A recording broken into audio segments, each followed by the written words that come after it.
Olá, vamos fazer hoje uma análise focada na figura de Estevão, uma personagem bem central ali nos primórdios da igreja cristã, né, como a gente vê lá em Atos dos Apóstolos. Exato. A nossa fonte principal é um estudo bíblico, Uma Igreja que se Arrisca, que, bom, explora bastante a vida dele, o testemunho, até o martírio. Isso mesmo. A ideia aqui é tirar os pontos essenciais. Quem foi Estevão, os desafios que ele encarou e por que essa história ainda ressoa hoje, né? Ver como ele virou esse exemplo de fé, de coragem mesmo diante da oposição. Vamos desempacotar isso. Vamos lá. É interessante porque Estevão não surge como um apóstolo, daqueles originais. Ele é um dos primeiros diáconos escolhidos para cuidar das questões mais práticas da comunidade, que estava crescendo muito. Ah, certo. Aquela divisão de tarefas, né? Exatamente. Mas a descrição dele em Atos 6 vai muito além. Diz que ele era cheio de fé e do Espírito Santo. E mais, realizava prodígios e grandes sinais entre o povo. Isso já mostra que ele não era uma figura comum. Já se destacava bastante. E essa notoriedade toda, pelo visto, atraiu problema rápido, né? A fonte que a gente está usando aponta que a oposição veio de uns grupos bem específicos. Sim, judeus helenistas. Isso, helenistas, de cultura grega. De várias sinagogas diferentes, parece. Mas o que exatamente começou o conflito? Foi a pregação dele? Foi o debate. O texto lá de Atos 6 diz que eles começaram a discutir com Estevão, mas simplesmente não conseguiam, não podiam resistir à sabedoria e ao espírito pelo qual ele falava. Argumento forte o dele, então. Muito. E como não conseguiram vencer no argumento, aí partiram para uma tática bem mais sombria. Subornaram gente para espalhar acusação falsa. Que tipo de acusação? Pelo que eu li, eram coisas bem pesadas. Pesadíssimas. Blasfêmia contra Moisés, contra Deus, contra o templo, que era sagrado, e contra a própria lei. Nossa! Isso lembra muito o que aconteceu com Jesus, né? As acusações parecidas. Exatamente. E essa é uma percepção chave aqui. A oposição a Estevão espelha demais a que Jesus sofreu.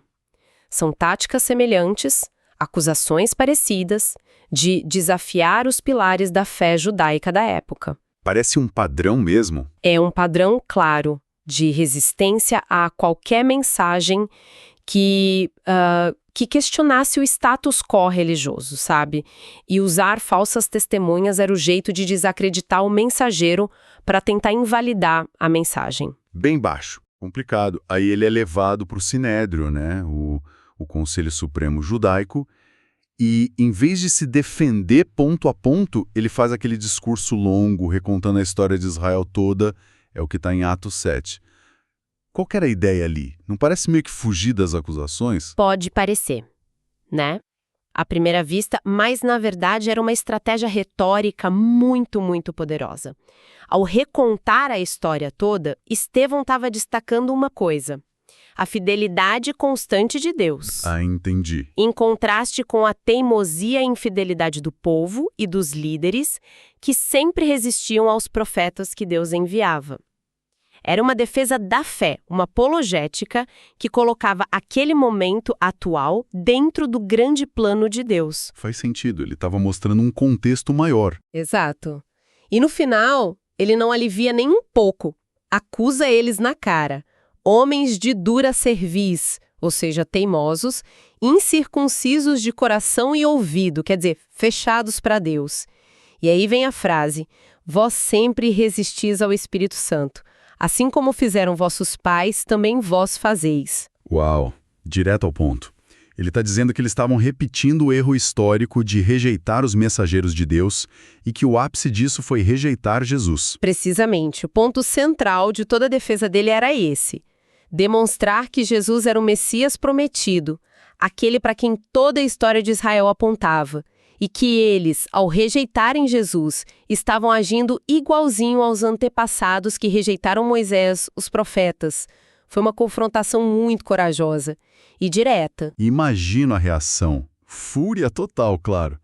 Mas aí, nesse momento super crítico, Estevão tem aquela visão, né? Ele diz: eis que vejo os céus abertos e o Filho do Homem em pé à destra de Deus. Que força isso deve ter dado para ele. Mesmo que tenha selado o destino dele ali. Com certeza. Para ele, uma confirmação, para os acusadores, a blasfêmia final. E Filho do Homem é um título messiânico importante, né? Importantíssimo.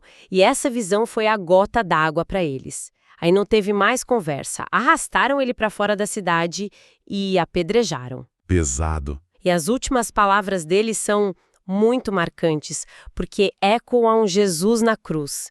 Ele diz: Senhor Jesus, recebe o meu espírito. E depois, Senhor, não lhes imputes este pecado, perdoando até o fim. Incrível. Fé e perdão até no último suspiro. E tem aquele detalhe crucial em Atos, né? Um jovem chamado Saulo. Sim, o futuro apóstolo Paulo. Estava lá, assistindo e consentindo com a morte dele. Isso é forte. Muito forte. Então, pensando no significado maior disso tudo e no tema da fonte da igreja que se arrisca, Estevão personifica esse risco, né? Totalmente. Ele é o exemplo máximo da coragem de viver e proclamar a fé, mesmo que custe a vida. Mas o impacto vai além do exemplo pessoal dele, sabe? Como assim? Tem uma ironia divina aí. A tentativa de calar a mensagem matando Estevão acaba sendo gatilho para a mensagem se espalhar ainda mais. Ah, é verdade. Atos 8 fala disso. Exato. A morte dele inicia uma grande perseguição em Jerusalém. Isso força os cristãos a fugirem, a se espalharem por outras regiões, e para onde eles iam, levavam o evangelho. Então, a perseguição que queria acabar com tudo, paradoxalmente, virou um motor de crescimento dessa igreja que ousou se arriscar. Que virada impressionante. Isso deixa a gente com uma reflexão bem poderosa que a própria fonte até sugere. Será que aquele testemunho final de Estevão, aquele perdão enquanto Saulo estava lá vendo tudo, será que isso plantou alguma semente na cabeça daquele que viria a ser o maior missionário? É uma pergunta que ecoa, né? Com certeza. Como que a fidelidade no meio da adversidade mais extrema pode gerar frutos que a gente nem imagina, totalmente inesperados, e mudar o futuro? Exatamente, a história de Estevão sugere muito isso, que esses atos de fé corajosa, mesmo quando parecem terminar em derrota aqui, podem ter consequências enormes, às vezes invisíveis na hora, mas de longo alcance no plano maior de Deus. Fica aí essa provocação para a gente pensar a respeito, até a nossa próxima análise aprofundada.